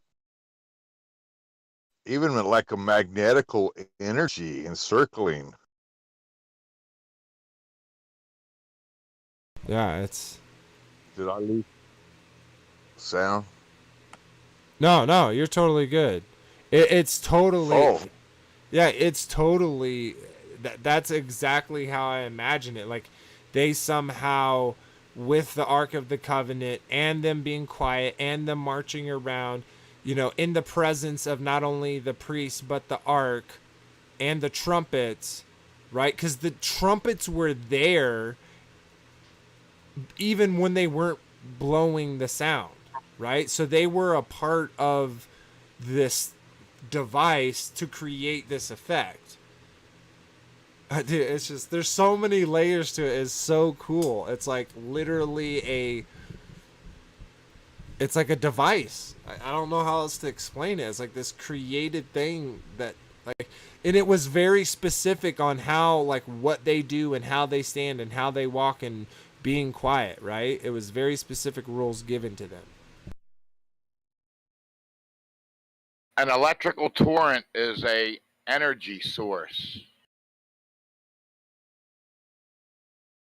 So I guess that would be like the Okay. arc, and they were Yeah. like kind of the wire. Yeah, so as they were walking around the walls, they were creating an electrical torrent with that was activated by the trumpet and the shout, which brought the walls down. That's crazy. Oh, I kind of get what you're saying, like almost like a whirlpool. Like if you get in a pool and you all run around in one direction, you'll create it where it's just like it's pushing against you. So they almost did that, like swirled that energy around, and then when they trumpets sounded and they shouted, it boom set that device. It's so crazy. Released it. Yeah, That's powerful, man. Yeah, and what's interesting is it pulled the walls out because the walls fell outward and not inward. They would have fell outward. It would have fell on them, wouldn't it? No, from my understanding, the walls fell outward. They didn't fall inward. Well, they basically crumbled, right? Like they fell. Let's pull that up.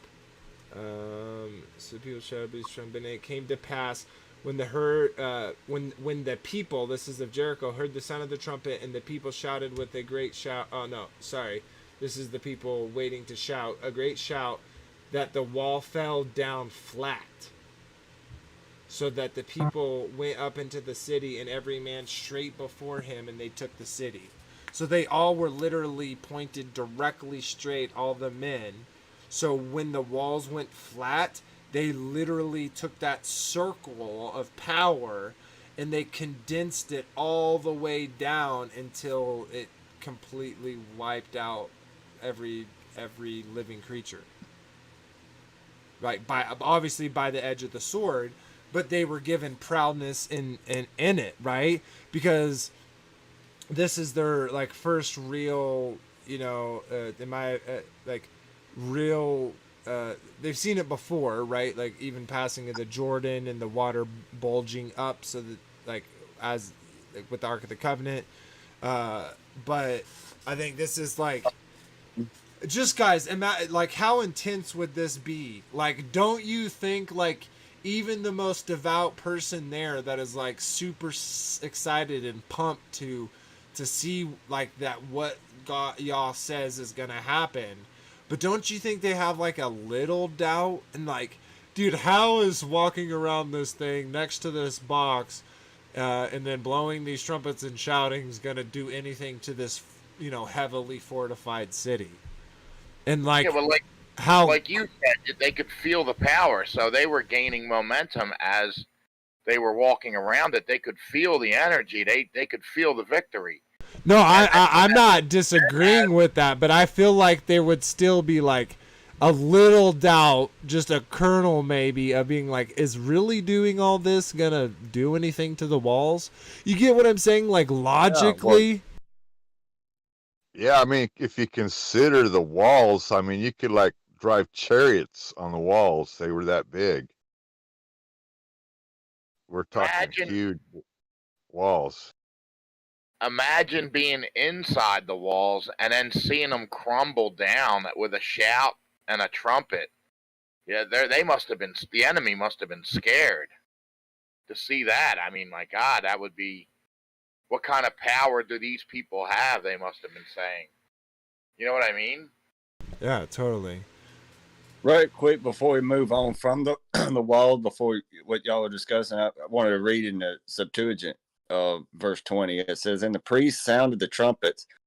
As soon as the people heard the trumpets, all the people together shouted loudly, making a great and powerful loud noise. And the entire wall fell all around, and all the people went up into the city." So the Septuagint says they all fell around instead of flat. Mm-hmm.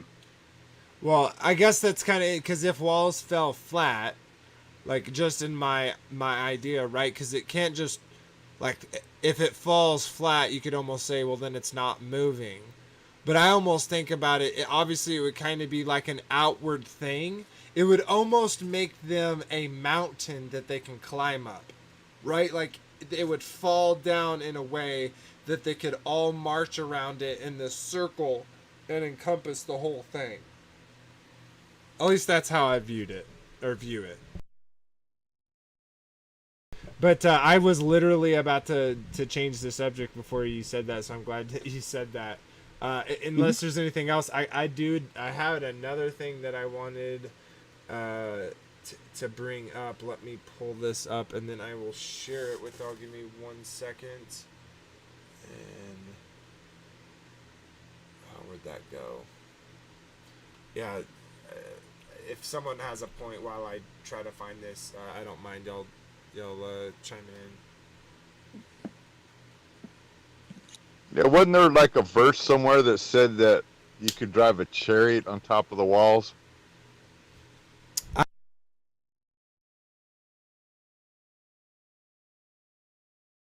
Did we lose Vader Bear? I thought maybe. no. I was gonna say I thought that was Babylon. Was that Jericho? I was thinking it was Jericho. I could be wrong on that one. Yeah, I thought it was Babylon that like where the Tower of Babel was. That was like that. I didn't realize that was Jericho. I'm not pretty sure.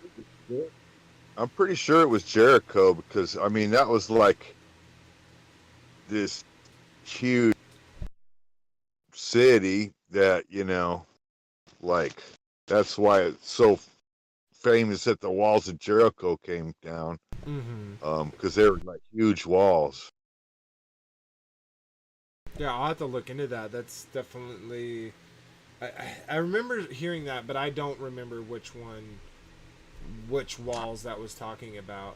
But I did find what I was. I did find what I was going to talk about, and I want to spend some time with this because I think it's pretty important. So here in I just had it and I lost it. Okay, it says, and the city shall be accursed, even it and all that are therein, to the Lord. Only Rahab the harlot shall live, she and all that are within her house, because she hid the messengers that we sent. And ye in any wise keep yourselves from the accursed things, lest you make yourselves accursed when you take of the accursed thing, and make the camp of Israel accursed and trouble it. But all the silver and gold and vessels of brass and iron and consecrated unto the Lord, they shall come into the treasure of the Lord. So this is going to kind of come up again.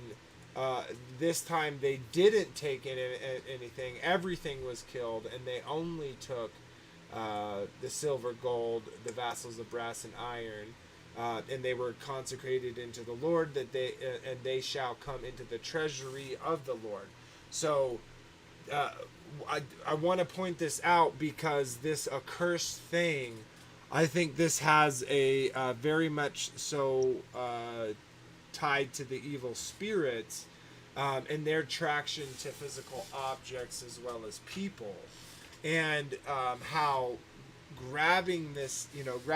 taking any of these things other than what was allowed or what was commanded, how it would not only accurse them, but it would also curse the camp of Israel and bring it trouble.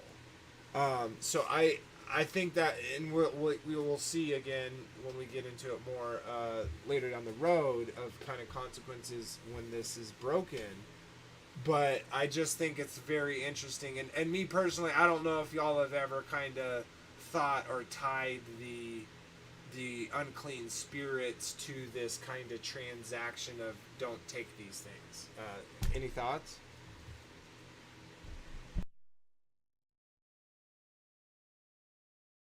Um,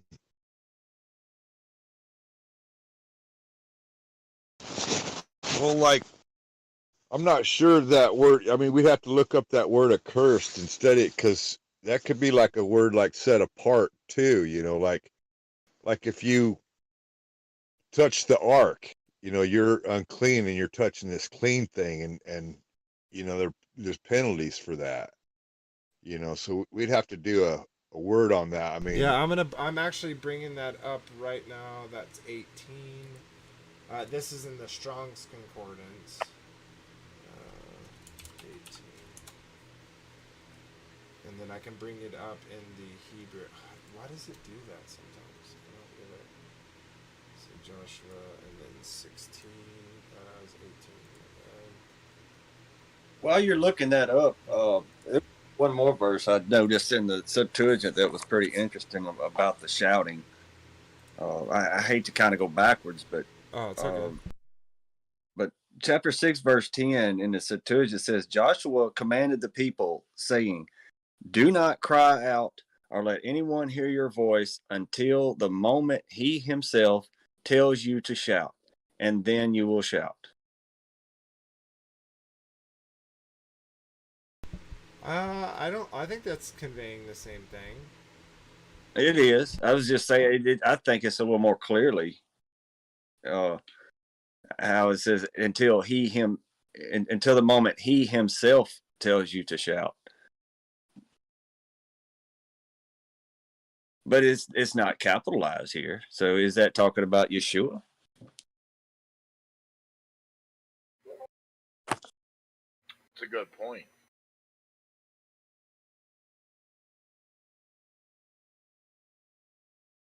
Yeah, there was something supernatural happening there. I never looked at this chapter like this before. This is so there's so much gravy in this. Oh yeah, totally. This is really exciting, good content that we're going over. I mean, this is like a supernatural event that was led by the Spirit of Yah. Yeah, it's pretty epic. And so I looked up that word. Oh, I'm getting some background noise from someone. Perfect, thank you. So I looked up that word in the Strong's Concordance. It's Rahim. I'm gonna pull it up. It's Strong's 2764. Kairim. It says devoted thing, devotion, or ban. Thing hostile to theocracy and therefore in strict application to be destroyed, or in case of certain objects be set apart to sacred uses. So it's using it as a devoted thing. So this to me is talking about idols, right? And he says don't take any of that stuff, but if it's silver and gold and vassals of brass and iron, so it's like if it's these building materials that in my belief will one day be used, will not only prosper the country now, but will one day be used to build the first temple and the instruments therein.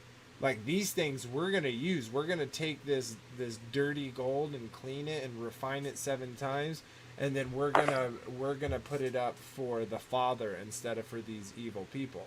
So I think there's kind of an interesting thing there, right? Because it's saying if you take these things, it's not okay, but if they're silver and gold, right? You can take them, but you don't get to keep them. Those are going specifically to the treasury of the Lord, meaning they're not anyone's property. No one's going to be using them to pray to. They're going in the coffers that they're going to use later on. It's so cool. Yeah, so they're going to the priesthood to melt it down for temple utensils. Mm-hmm. And there was probably instruments of Baal that they weren't allowed to touch.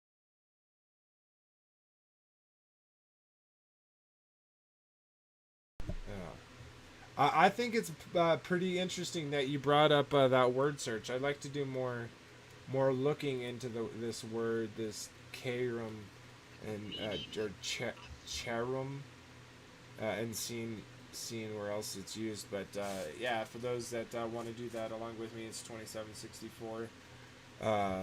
Anyways, yeah, great addition there.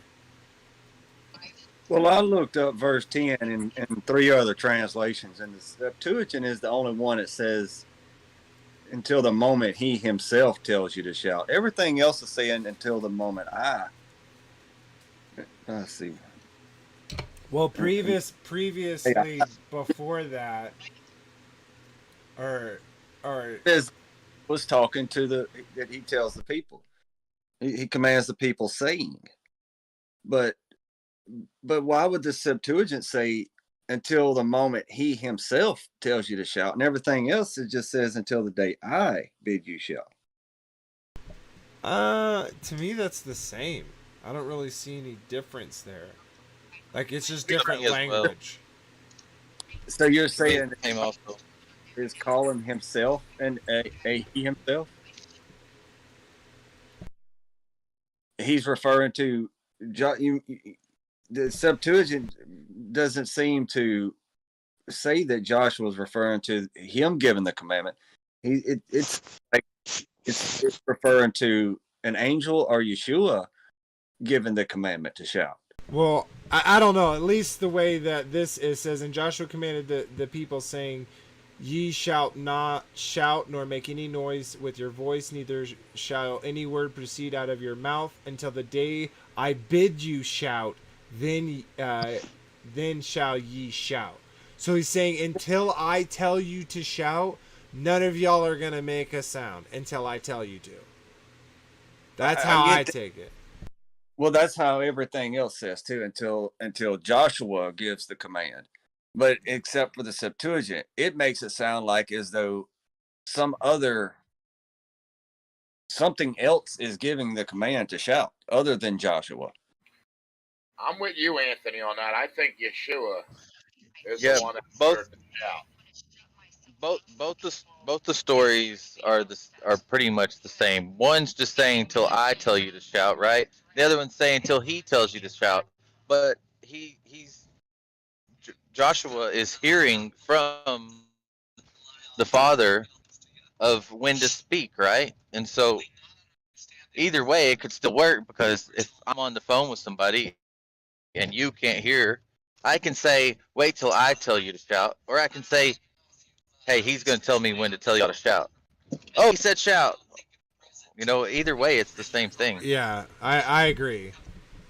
And I obviously he's having a connection with the Father, right? And like Chris is saying, he is waiting for the Father to tell him to say shout, and then he says shout, and then all the people shout.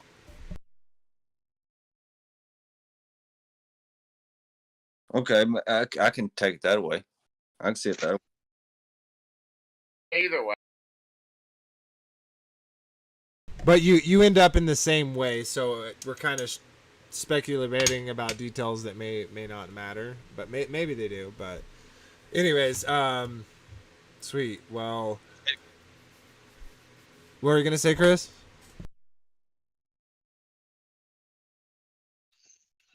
Can you hear me talking? I can hear you now. Okay, because maybe I cut out. I was like, what? He just talked right over me. I was asking. So you got 7.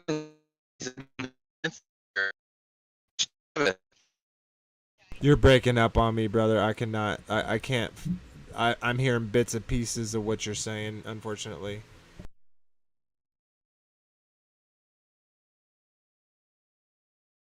Is it me, guys, or are y'all hearing him the same?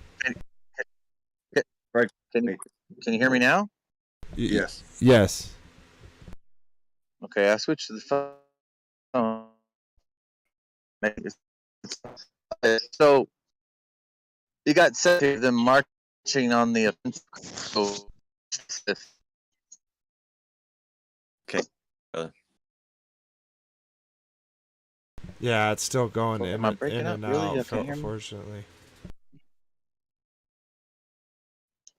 Yeah, like you sound good at one point, and then you start talking, and then it starts breaking up like straight away. So we hear like, do I sound good? Okay, and then it immediately starts breaking up. So maybe it's just your spot, but I totally want to hear what you have to say. If you can maybe get in a better, he jumped out. He's probably gonna get a better and come through. So, anyways. Well, we're kind of, I want him to come back and kind of finish it up, but while we're kind of waiting on him, we're almost, around, we're now exactly 10 minutes until we'll end the show for the night. But does anyone have anything else about Joshua 6 they wanted to bring up? No, but I wanted to speak for a moment if I could. Oh, what about, brother? Well, I put out the call and the information about the debate in the server, and so that still stands. I mean, we're still looking for someone who's willing to debate the eschatological question as far as preterism versus futurism. And it seems like North Star hasn't answered that in any sort of meaningful way. I know he's here tonight, so I don't know if there's an issue he needs to work out, or just if he doesn't want to do it, that's fine. Yeah, and we can move on to put the call out to whoever's into it. totally. Yeah, I actually reached out to some people to see if they would be interested in it. So we're definitely working on that. I think it'd be really fun to have a debate. Because, a lot of the times, even though we disagree with each other here at the round table, we don't ever really give a formal debate where people can really have the time to say their piece without interruption, like a formal debate. So I think that would be super, super fun to be able to do. So, and again, me and Anthony are both looking for that. We also have some other stuff coming up. We're trying to get some special guest episodes coming up for you here in the very near. One second, Nick. Here in the very near future, we're going to be doing another stream on some enclosed cosmology topics. But I just wanted to use that in a segue to kind of let some people on and some information about what we got coming up here soon, since we're getting to wrap up. But we're going to say... Can I say something? Oh, yeah, go ahead, Chris. Can I say something before we move forward? I got on a different phone. Maybe I'm not breaking up You're now. perfect now. Okay, sorry about that earlier. So my question is, they were on the offensive for 7 days. Which day was Sabbath? That's very... Are you saying basically, was it the first day or the... I would guess that the Sabbath was the day that they did that 7 times. It wasn't their vocation. But that is an interesting topic, because later on, right, we see them, and we'll talk about this with Joshua's prayer about the sun and the moon, and that kind of stopped the day so that they could have vengeance and still keep the Sabbath. So, I don't know. Maybe it happened the 6th day, and then like the 6th day was the 7th day. And then so the first day would be the day that they attacked, if that makes sense. I don't know. Do you have a thought about that? So sorry, Anthony, you have a Septuagint version, right? I do. So go back to the first day. And does it not say that it was the first day of the month, or it was New Moon Day? Or no, the Septuagint doesn't use New Moon Day. Doesn't it say the first day was the first day of the month, the first day that they started marching? You don't happen to know? I haven't seen that. Do you happen to know what chapter? I mean, verse. No, I don't, because I don't have a Septuagint. I just know that in the canon it doesn't say that, but I've been told that in the Septuagint it does. Because I'm in a minority of belief. Like, I normally don't talk about it like in public and whatnot, but I think that New Moon Day is separate and unto itself, and then after New Moon Day starts your weekly count. And so New Moon Day is a like a type of convocation day. It's not a Sabbath. It's a not day a- unto itself. Oh, gotcha. And it You wouldn't got like it's almost like a 0 day where it's not counted as a day. no. It's counted as a day. It's New Moon Day. It's the first day of the month, but it's not part of your week. So after New Moon Day, then you start your first week of the month. So it would be date wise month. It would be day 2, but your weekly count it would be day 1. So your second day of the month is day 1 of your weekly count. So is the new moon day considered the first day of the month of like the week of the first week of the You're new hot month? mic- You're over micing, man. You're Oh, too close sorry. to your mic or something. My Start apologies. over, please, sir. I said is the I kind of lost my train of thought. Is the day is the new moon day considered the first day of the new month, or is it considered Yes, like sir. a transition day where it's not like calculated into that first week? Both. It's the first day of the month, just like us, okay? Just like on the Gregorian calendar, right? We're on the 7th day of the week on the Gregorian calendar, but the date today is the 28th. So it would be your first day of your week would be on your second day of the month. So that's so in anyway, yeah. I totally think get that there you. wasn't In a Sabbath. I get what you're saying. As in the month it's counted, but in the week it's not counted. So in the week it's actually the second day, but in the month it's still the first day. It would be the third day. In the week it's the first day, but in the month it's the second day because it's counted in the week but not the month. Correct. Yeah, I get what you're saying. That makes sense.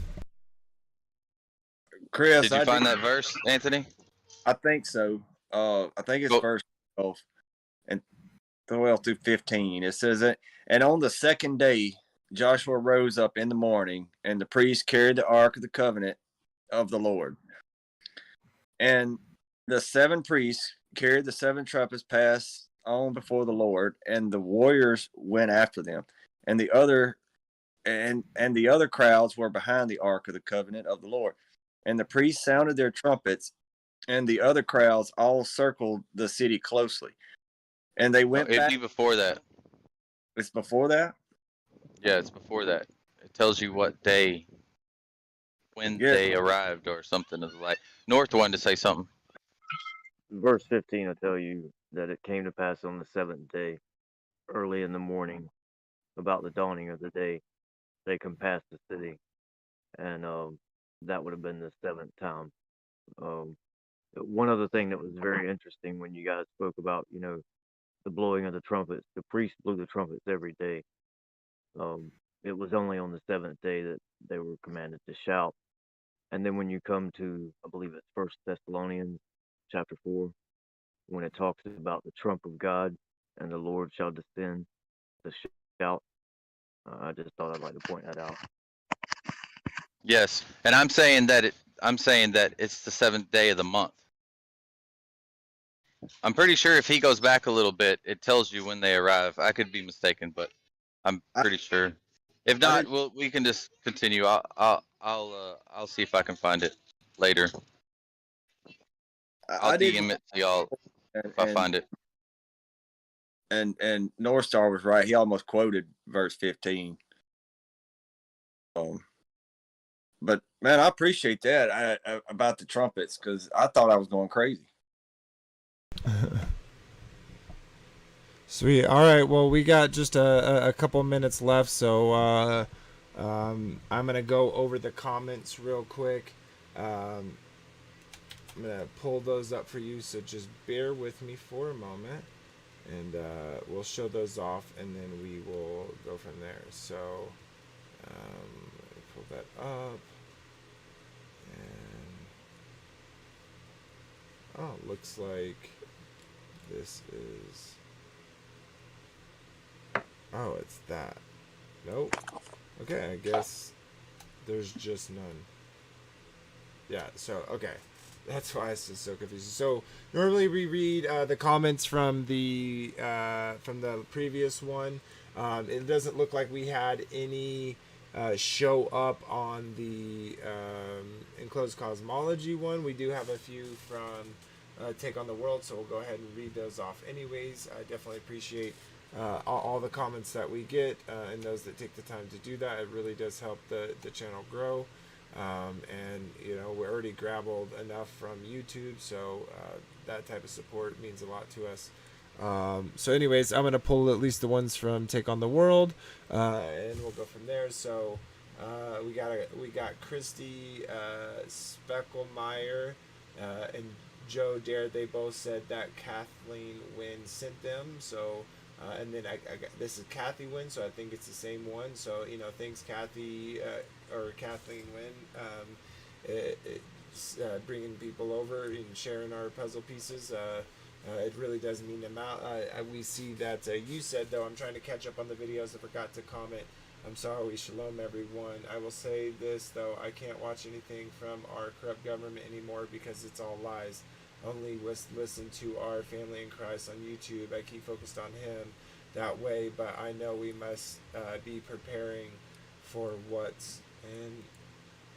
I'm thinking this is maybe the size, so let me try to resize this to see if it. There we go. Hold on. Where'd it go? Where'd it go? I want to get the whole thing. Sorry, guys. Bear with me. And it says, prepare. See, it made it even weirder. Does it need to be bigger or smaller? Sorry, guys. Bear with me. This is scrolling up, scrolling down, scrolling up, scrolling down. It that way, but I know we must be preparing for what's coming. Totally, and I agree with you. I do, you know, I think a little bit watch, you know, I watch a little bit of Hollywood every time, like we, you know, watch Sonic and stuff like that, and I think we're in the world, not of it. I think you can find a beautiful message in that stuff, but of course you should definitely watch your intake of the world, because I think it's very easily seductive and corruptive, just like our corrupted government. So I appreciate your comment. I appreciate you bringing people here. But yeah, that's all the comments that we have to read. Just one more quick shout out to the GoFundMe.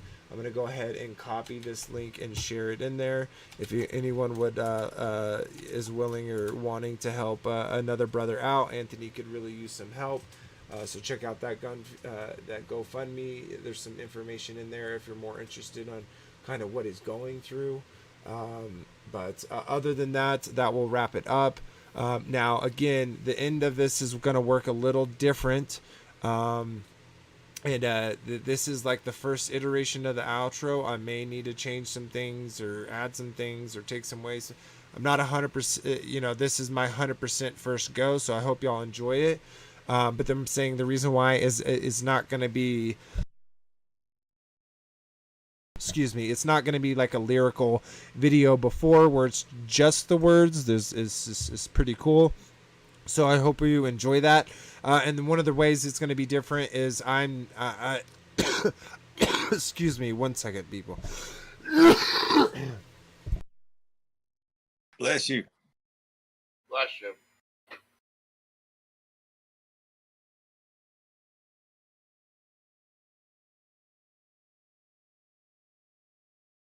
Hey, I'll be right back before we say our goodbyes.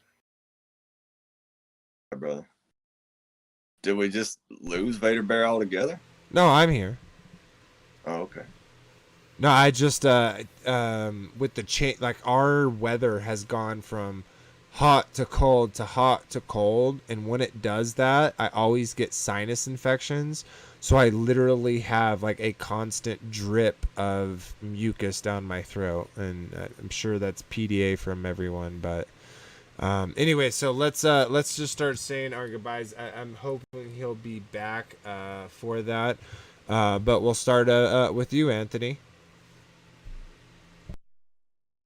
Well, just appreciate everybody coming out and hanging out with us and fellowshipping with us. And I'm really digging this study. It's a lot to it, but it's a really fun book to read. I just want to appreciate. I just tell everybody I appreciate you for coming out and hanging out with us. Much love, many blessings. Shabbat shalom. Shabbat shalom, brother. And we'll do Daryl Lee next. If Frankie B doesn't come back, we'll come back to him. But I'll go over to Daryl Lee, brother. I hope you enjoyed being here with us, and I enjoyed your presence, and I hope you have a great night, brother. If you'd like to say goodbye to the people. Oh, sure, and thank you so much, Vader. Yeah, you're right. That's an interesting study. There's a lot to that, and yeah, I enjoyed that. Hey, and thank you, and everybody else. Shabbat shalom, or shalom if it's past that time for you, and have a good one. Indeed. And are you back with us, Frankie, or are you still AFK? Okay, sweet. So we'll skip him from now. We'll go over to Chris. If you'd like to say your goodbye, sir. Yeah, thanks for having me. As always, peace and blessings to all. Yeah, always great to have you as well. And then Nick. Yes, sir. Yes, sir. I'm here. Real quick, I want to read some scripture that was kind of controversial in the chat tonight. Real quick, 2 Corinthians chapter 3. Starting at verse 12, it says, "Therefore, since we have such a hope, we are very bold. We are not like Moses, who will put a veil over his face to keep the Israelites from gazing at the end of what was fading away. But their minds were closed. For to this day, the same veil remains at the reading of the old covenant. It has not been lifted because only in Christ can it be removed. And even to this day, when Moses is read, a veil covers their hearts. But whenever anyone turns to the Lord, the veil is taken away." So yeah, I just want to just bless everyone and just send out the good positive vibes, and just yeah, let's rock out to this song, Dig Deep. And yeah, I'm excited that you and Anthony are finding a heavyweight for me to discuss this topic with, and just praise you both for being very bold and inviting a kind of controversial subject. So that's it. Blessings, shalom, everyone. Yeah, Nick, and we're praying that veil be lifted from you, brother. Okay, well, Hey, we'll see what happens when we have the discussion. We'll see how it goes. Yeah. But you can do it, Chris. You want to do it, Chris? You ready for that? All right. Anybody Well, that- we're saying our goodbyes, so let's not make this too long of an outro. But Frankie B, go back, so we'll go to him, and then North Star next. So Frankie B's, if you'd like to say your goodbye, sir. Everybody does want to take the challenge on. Give us a week to promote it so we can draw. The whole idea of the debate is to draw people to the channel so we can get to the 500 subscribers, so we can have some good content for people to get engaged with. So if anyone is going to take on the debate, give us at least a week to promote it, so we can promote it on all Discord platforms, so we can draw some people to our channel. That's what the whole idea of this is. Yeah, but don't get it twisted either. Like, I'm ready to go. Like, if it's just like, hey, do you want to do it tonight? I'm ready. I don't need any really preparation time. It's all Well, we do want to grow the channel. That's the whole thing of it. No, absolutely. I just didn't want it to sound a certain way either. And it's good content. So, are we doing the song, Vader? Well, North Star has to say his goodbyes. I have to say goodbyes. We're gonna just typically go in order. The only reason why we went out of order is because you were gone. Okay. So you'll just say your goodbyes, and then North Star will go, and then I'll go, and then I'll play the outro. Shalom, shalom, everyone. I hope you enjoyed the show. There was a lot of good gravy in this episode. So anyone that is in here, share it. And it was a really good topic tonight. And I just want to give thanks and all praise to the Father. And just be blessed and have a great week. Absolutely. Thanks for that, brother. And we'll jump to North Star. You didn't say much, brother, but that's okay. We always enjoy your presence. If you'd like to say your goodbyes, if not, if that's okay too, but if you'd like to, go ahead. Yeah, I enjoyed listening and just putting in my 2 cents there at the very end. I wish the study was a bit longer, but you know, I Yeah. appreciate everyone. Sorry, go ahead. I was just gonna say, yeah, that people don't like watching more than 2 hours typically, but go ahead. Yeah, I appreciate everyone, putting in and hearing everyone's opinion. Shalom, everyone. Yeah, shalom indeed. Appreciate you, brother.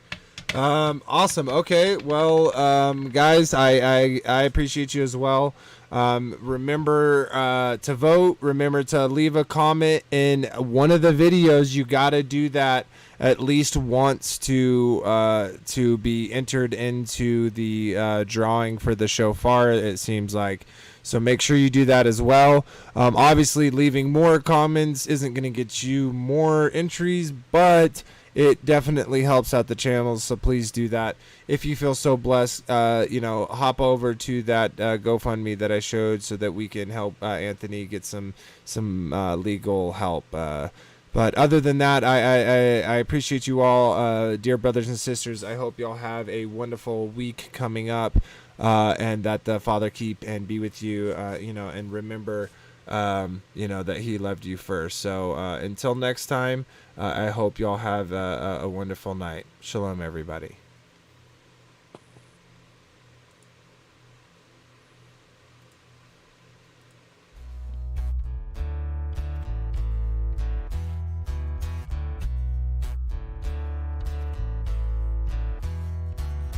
It's your glory, conceal the mystery. You give us the honor to search a matter. You raise up a standard to beat back our enemy. You establish this realm, and like a scroll you spread it out.